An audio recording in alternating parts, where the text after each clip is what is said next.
Is it possible the NBA has its first legitimate super team since the 2017 Warriors and no one realizes it? I mean, if we were to just go by winning percentage, the Celtics are currently the most dominant team since that 2017 Warriors team. And who better to tell us how dominant they are than Steph Curry himself? They're hitting, 10 threes in the first quarter. That's what we used to do to teams. And it's kind of demoralizing, especially on the road. And this win in particular was such a strong indicator of how good this Celtics team is. Because not only did they hand Golden State their largest halftime deficit in franchise history, it was the way they did it. Initially, the Warriors came out with the game plan to have Draymond Green sag off Jaylen Brown. If that sounds crazy, it was. Normally teams will have a defender like Draymond sag off a guy like Aaron Gordon, allowing the elite defender to roam and cause havoc off the ball. Well, the Warriors decided to try this with Jaylen Brown, because statistically, he is the worst shooter, not just in the starting lineup, but in the entire Celtics rotation. And I think you guys can figure out how that game plan went. And as Brown connects again on a three. Brown, you bet! Jaylen Brown is scorching hot in this first. But there's a reason I'm mentioning this in particular, because it shows the lengths that teams have to go to trying to pinpoint a weakness in this Celtics team. And that's generally the case when you have a starting lineup that has 5 all-star or near all-star level quality players. And people's first reaction to that would be to say, I'm exaggerating. Well, look at the numbers all of these guys put up last year compared to this year. This is without mentioning the fact 3 of these guys are elite defenders and all of them can create for others as well. It just highlights how much of a reduced role each of these guys have taken this year, despite still being just as good, if not better than they were last year, particularly in the case of Kristaps Porzingis, who is clearly the X factor on this Celtics team. I mean, any player who is 7'3" with the ability to shoot from 30 feet and consistently punish mismatches is going to be a nightmare for opposition teams. Now consider the fact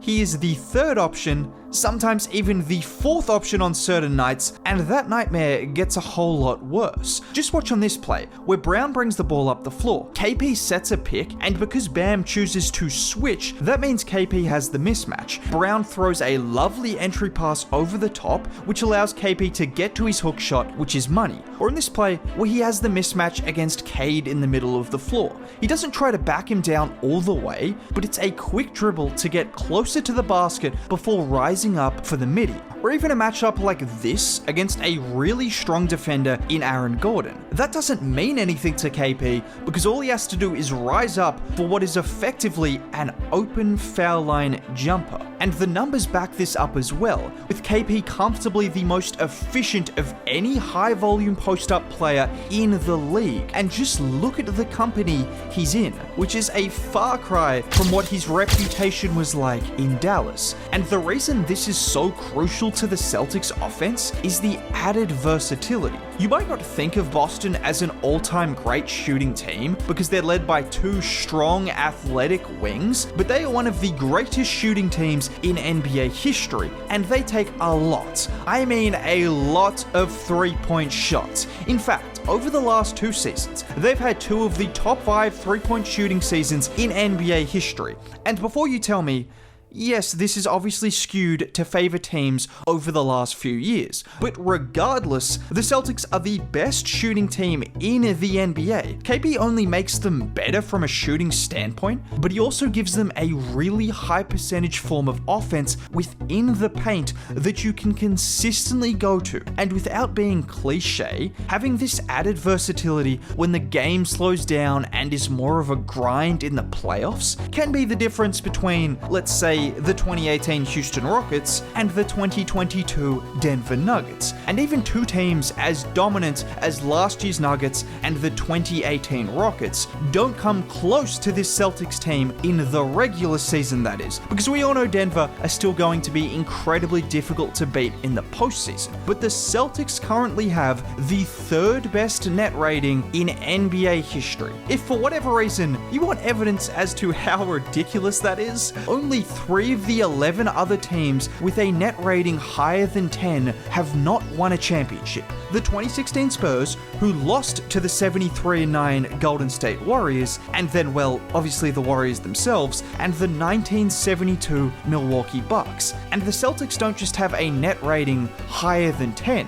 The only team with a better net rating in NBA history was the 96 Bulls. This is not me cherry-picking numbers to make them look like a super team. Every number suggests that's exactly what they are. I mean, guys, they have the number 1 offense and the number 2 defense in the league. Do you know how rare that is?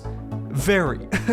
And we have to talk about the 2 best players on the team, because I know these guys have been together for a long period of time, so there's this desire to rank newer and fresher duos ahead of them, but the reality is, these guys have consistently delivered and have never had a supporting cast this good before.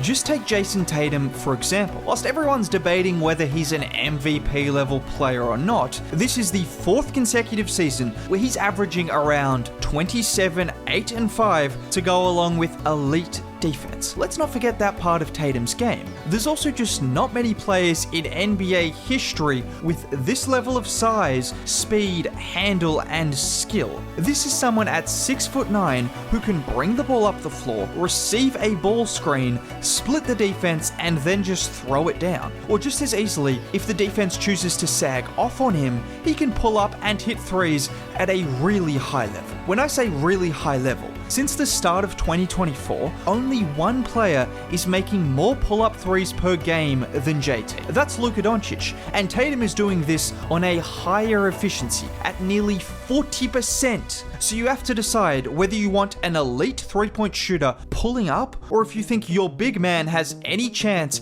at staying in front of JT when he has the chance to drive downhill. And what makes this Celtics team so absurdly good is you could say almost the exact same things about Jaylen Brown. Obviously he's not as good a shooter as JT, but just look at what happened when the Warriors gave him all that room to shoot. And they didn't just give him space because he's statistically the worst shooter on the team, they did so in hopes it would take his best asset away, which is getting to the rim relentlessly, which he's been doing super consistently over the last few weeks, averaging 31 and 7 a game, including the game against Denver, where I think the biggest silver lining for the Celtics was the Nuggets' inability to stay in front of Brown, because it felt like no matter who was guarding him, he was either too strong or too fast. Just look at him on this play, put Aaron Gordon on skates, crossing one way before back the other way, and then having the strength to absorb the contact and finish. But when it comes to this Boston team, it's not just their talent or net rating or point differential that makes them a championship level team. You also have to consider how incredibly difficult it is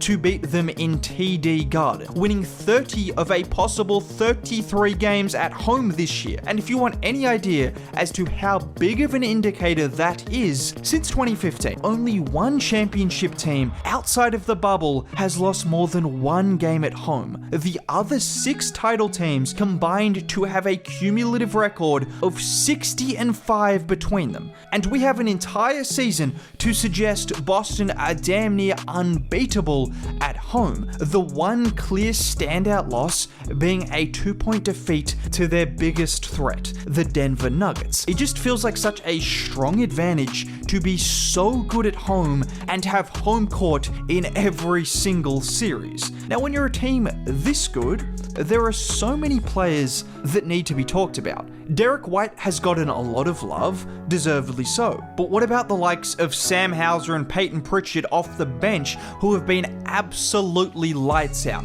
shooting 44% and 39% from 3 respectively? But what about Al Horford, who is casually shooting 50, 42, 89 splits as your 6th man? But easily the craziest part about this team is the fact Drew Holiday is the 5th option. This is someone who was the 3rd option on a championship team just a couple of seasons ago, and just averaged 19 and 7 last year as the 2nd best player on a team that won nearly 60 games. No, he hasn't magically regressed. His efficiency is actually at a career high. He's just taken a back seat, but he's still Drew effing Holiday as your 5th option.